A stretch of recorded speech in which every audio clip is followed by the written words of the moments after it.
Hello everyone, welcome back to Magnet Brains. मैं हूं स्वाति, आपकी इंग्लिश एजुकेटर, और मैग्नेट ब्रेन्स के इस प्लेटफॉर्म पे आपका स्वागत है जहां पे किंडरगार्टन से लेके क्लास 12 तक की सारे सब्जेक्ट्स का कंटेंट आपको मिलता है एब्सोल्युटली फ्री। बिल्कुल सही। यहाँ पे 1 और 2 चैप्टर्स के बाद आपको किसी भी तरीके का पेड सब्सक्रिप्शन लेने की ज़रूरत नहीं है। नॉट ओनली दैट, इसके अलावा जो कॉम्पिटिटिव एग्जाम्स होते हैं या आईसीएसई की जो बुक्स हैं वो भी हम केटर कर रहे हैं। तो अब आपको सिर्फ इतना करना है कि हमारे साथ बने रहना है, आपको बहुत अच्छे से पढ़ाई करनी है, and then you are going to shine really bright. On this note we are going to start with English literature, जो क्लास 6 एंगेजिंग इंग्लिश है उसका 14th unit which is the nightingale. Nightingale का हम ऑलरेडी एक्सप्लेनेशन देख चुके हैं अपने previous video में। अगर आपने वो नहीं देखा है तो प्लीज़ प्लीज़ प्लीज़ पहले उस वीडियो को देख लेना। क्यों? क्योंकि उसमें ही आपको चैप्टर अच्छे से समझ में आएगा और तभी आप ये क्वेश्चन आंसर्स कर पाओगे। तो इसका मतलब अभी हम क्या करने वाले हैं? We are going to start with the question answers. तो लेट्स बिगिन। सबसे पहले हमारे पास हैं फिल द ब्लैंक्स, जहाँ पे हमें ऑप्शंस दिए हुए हैं। द स्टोरी इज सेट इन, ये स्टोरी कहाँ पे बेस्ड है? अब वो एम्परर कहाँ से था? चाइना से, तो ऑब्वियसली ये जो स्टोरी है ये चाइना से बेस्ड है। The royal palace was made of, अब ये जो रॉयल पैलेस था ये सिरेमिक का बना हुआ था या ये पोर्सलेन का बना हुआ था? The answer is porcelain.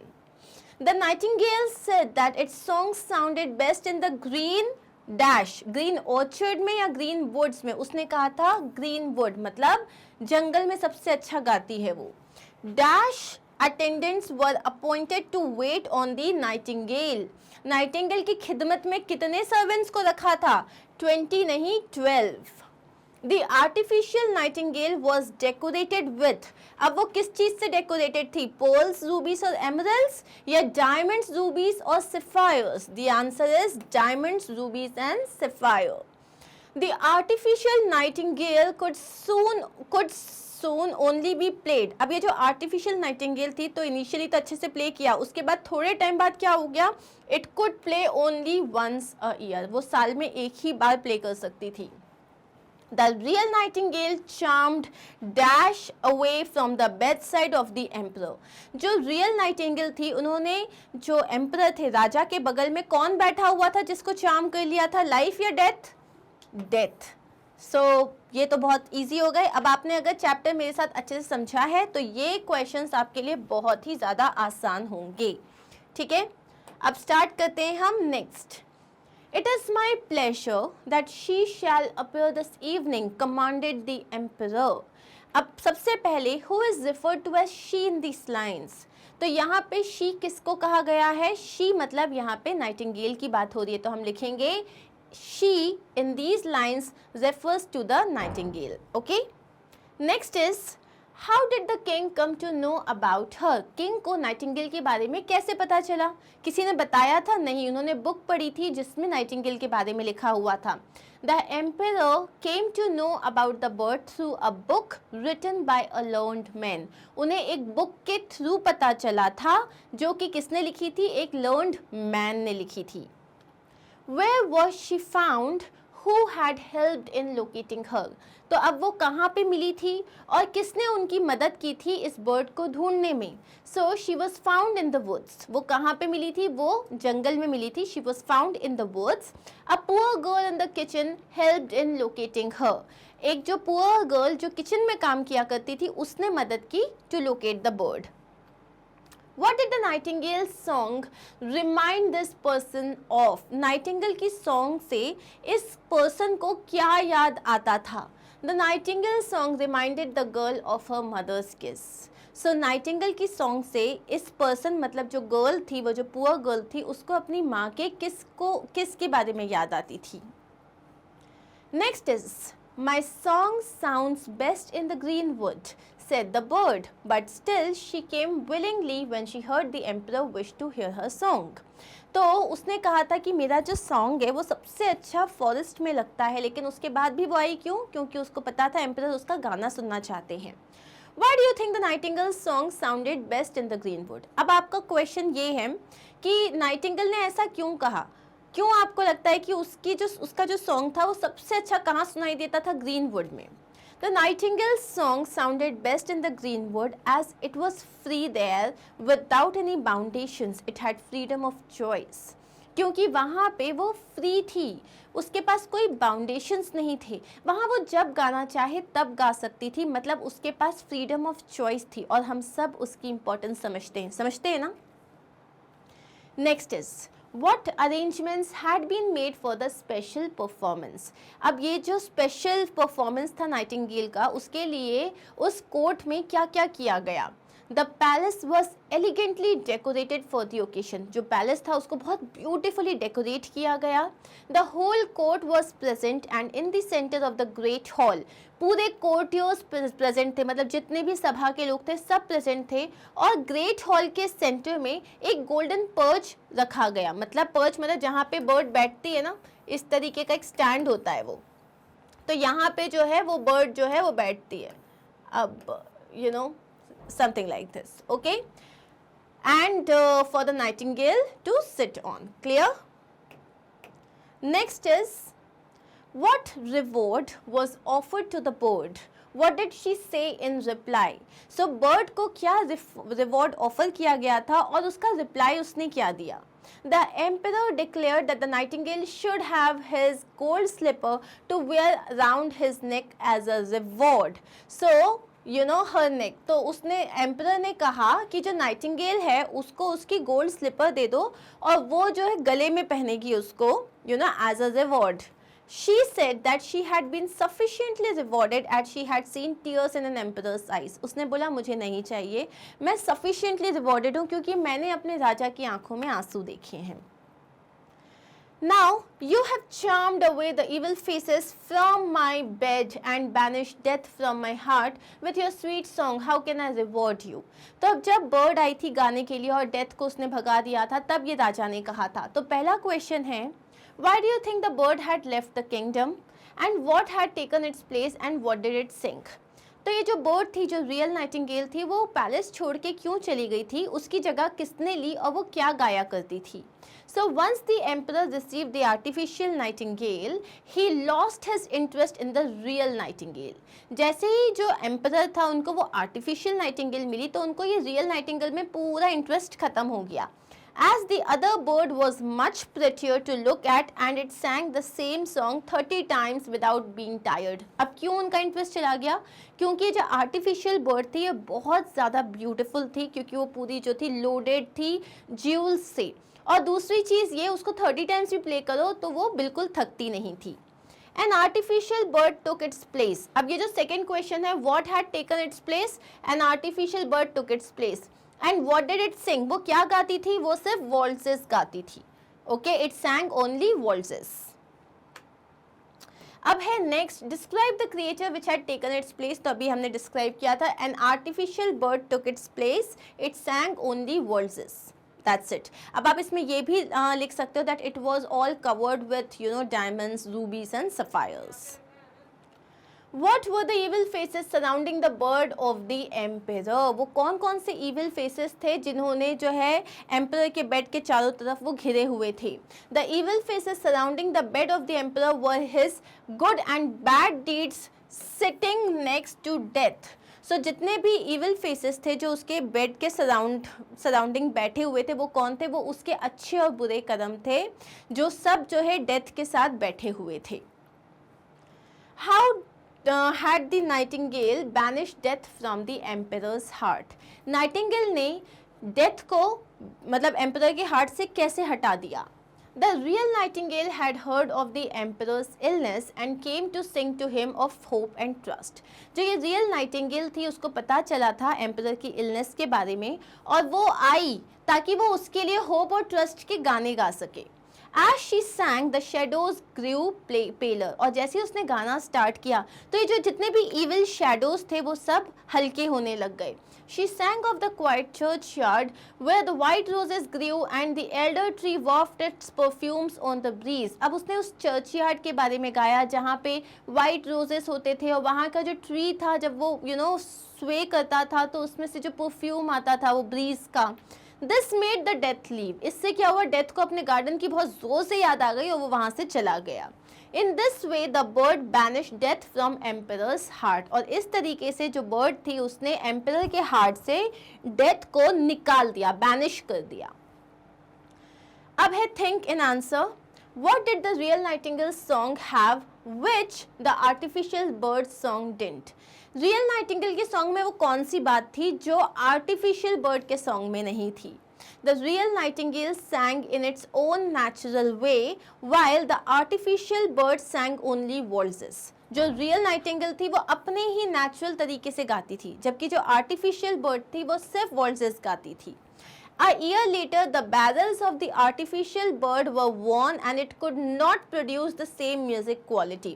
एक साल बाद आर्टिफिशियल बर्ड के अंदर की जितनी भी मशीन थी, बैरल्स थे, वो वॉर्न आउट हो गए, वो खराब होने लग गए और सेम म्यूजिक क्वालिटी प्रोड्यूस नहीं हो पा रही थी। While the real bird faced no such problem, लेकिन रियल बर्ड को ऐसी कोई प्रॉब्लम हुई नहीं। ओके, अब आते हैं हम वोकैबुलरी सेक्शन में। सो एंटोनिम्स क्या होते हैं? ऑपोजिट वर्ड्स, जैसे pleasure, displeasure, cold, hot etcetera. अब ये जो एंटोनिम्स हैं किसी भी वर्ड के, वो 4 तरीके से बनते हैं। सबसे पहला होता है जब आप एक प्रीफिक्स ऐड करते हो। प्रीफिक्स मतलब लेटर या ग्रुप ऑफ लेटर वर्ड के आगे ऐड करते हो। जैसे टाइडी का हो गया अनटाइडी, इसमें हमने अन प्रीफिक्स ऐड कर दिया। क्लीन का हो गया अनक्लीन, इसमें भी हमने अन प्रीफिक्स ऐड किया है।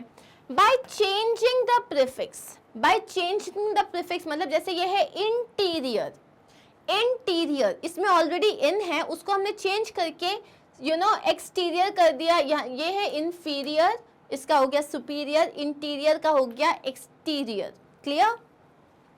कभी कभी हम सफिक्स को चेंज कर देते हैं, मतलब बाद में जो लगता है, जैसे केयरफुली, केयरफुली का क्या हो गया केयरलेसली, तो यहाँ पे मैंने फुली हटा के लेसली लगा दिया, तो यहाँ सफिक्स चेंज हो गया। और फियरफुली का हो गया फियरलेसली। और कभी कभी आप पूरा वर्ड चेंज कर देते हो, जैसे सक्सेस का हो गया फेलियर और आर्टिफिशियल का हो गया नेचुरल। क्लियर? अब यहाँ पे आपको इन सेंटेंसेस को कंप्लीट करना है using the correct antonym. She dashed to help me when I asked her. अब agree का क्या हो जाएगा?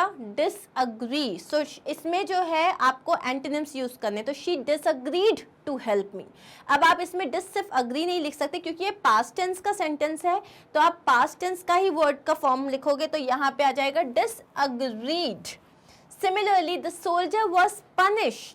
पनिश की जगह इसका ऑपोजिट हो जाता है रिवॉर्डेड। पनिश मतलब किसी चीज की सजा देना, रिवॉर्ड मतलब इनाम देना। So the soldier was rewarded for what he had done.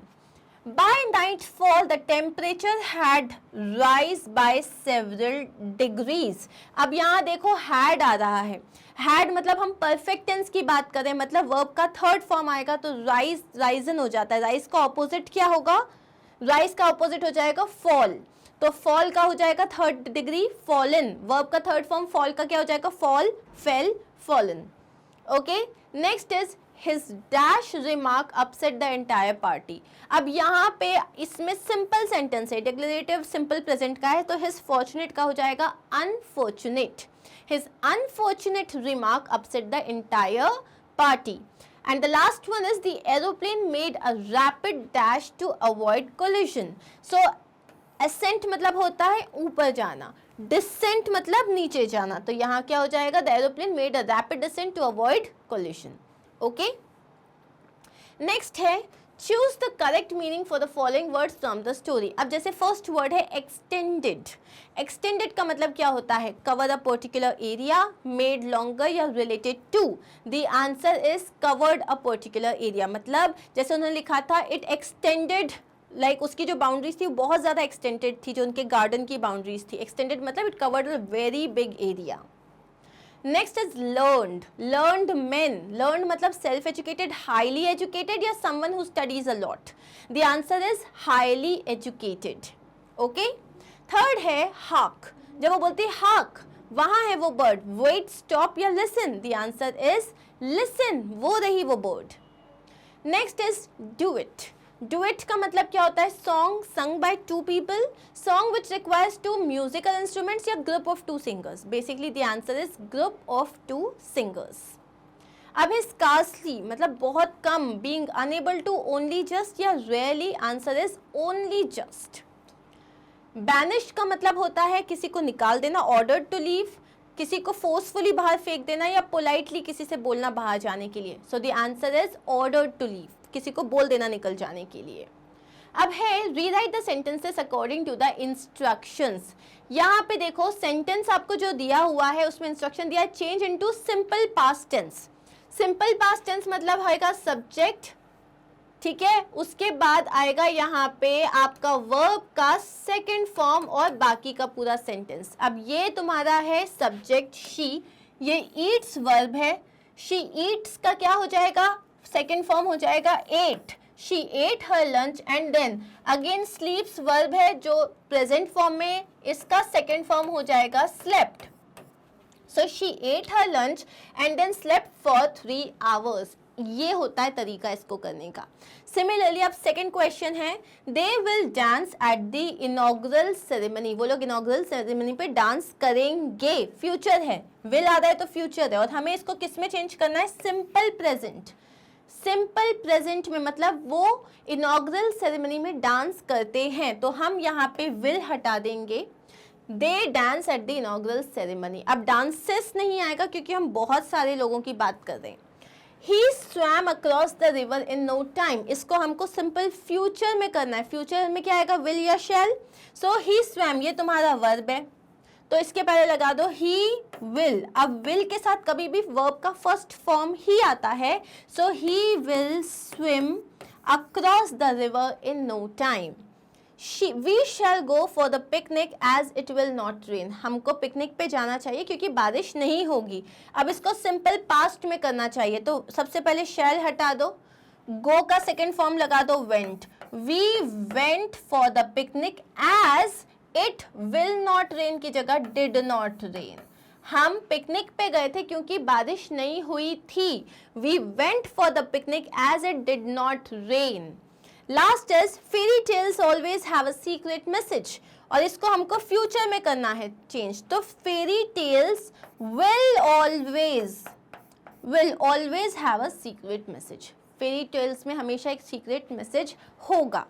Okay, so ये रहे आपके आंसर्स। अब है complete the sentences using the correct form of the given verbs. Shyam hardly dash attention in class nowadays. Nowadays का मतलब होता है आजकल, मतलब वो क्या बोल रहे हैं, एक जनरल स्टेटमेंट बता रहे हैं कि आजकल श्याम जो है क्लास में बहुत ही कम ध्यान देता है। सो श्याम हार्डली पेज, देखो देता है मतलब समथिंग जो होती है, तो ये एक सिंपल प्रेजेंट टेंस का सेंटेंस है। The bus dash not stop at the terminus today, आज जो बस है the bus dash not stop at the terminus today, आज बस नहीं रुकी थी।